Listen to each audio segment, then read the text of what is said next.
Ang seller ang talisay on or before the 5th day of the month. So on or before, so sa dili pa nagyot sa pitsa 5 sa bulan after the notarization of this agreement. So na-notarize ni pagka December man, no, pagka January na yon isugod at bayad, no.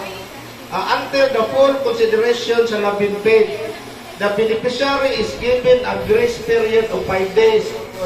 Kung makalimot ang pizza 5, kay nung doon ang pizza 6, pwede pa. Kaya na pa may laing 5 kaadlaw na gatagang taglugway, no, grace period. So pwede 6, 7, 8, 9 days.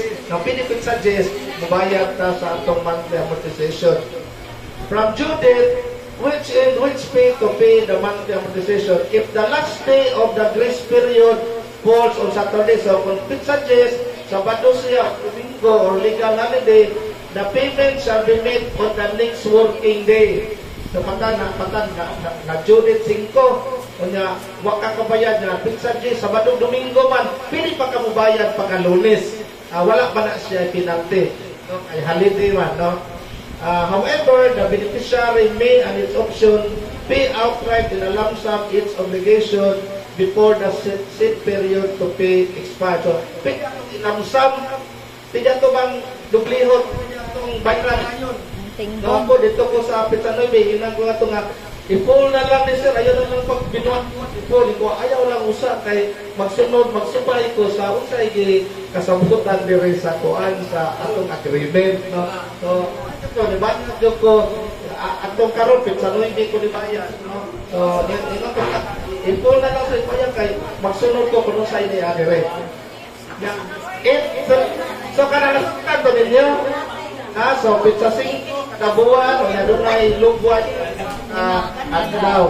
Kung ang lugway Pizza 10 Sabado, Domingo, holiday, pwede pa pagkaugma.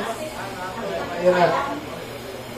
So aretas penalty. So 8.2 penalty of 1% per month for delinquent payment.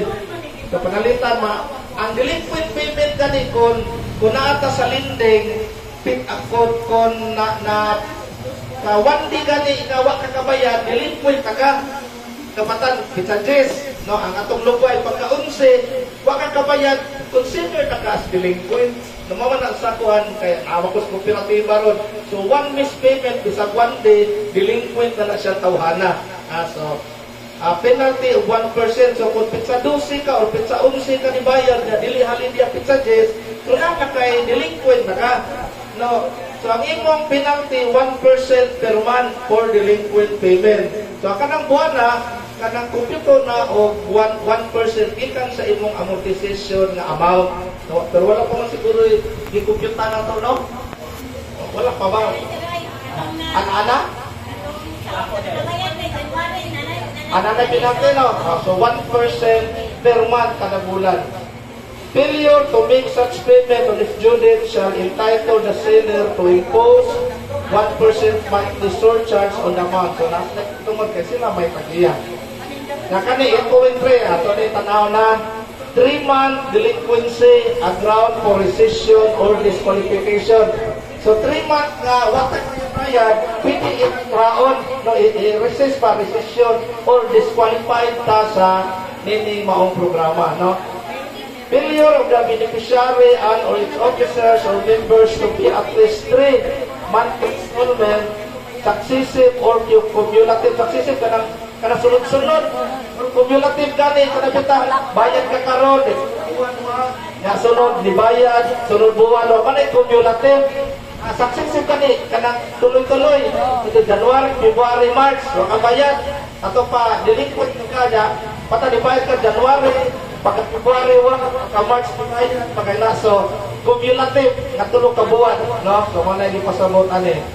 Failure to comply on any terms and conditions stipulated herein shall cause an automatic cancellation and rescission of this agreement without necessity or a judicial action of proceeding to that effect.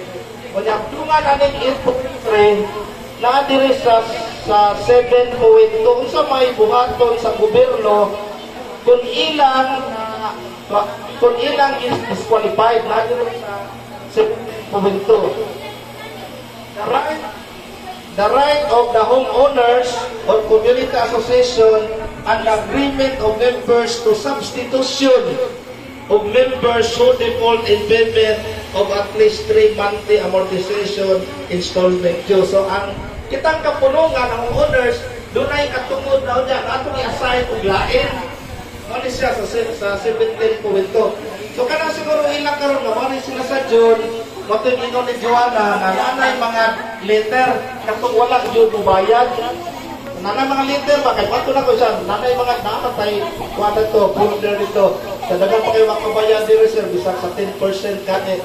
No? So, bari sila ba June, mag-evaluate. So, takaw na to, isa ilang discussion, Basta 17.2, the right of the, doon na tayo katungog ng owners, itang association, na katong mga membro nga na-default, doon ay substitution. No? May default for at least 3 monthly. So, mali siya ang importante. No? So, siguro, magkulat ka sa city government kung ano sa kamuari niya, June, na ilang gingon. So, supposed to be okay guys, that's all. Thank you for watching.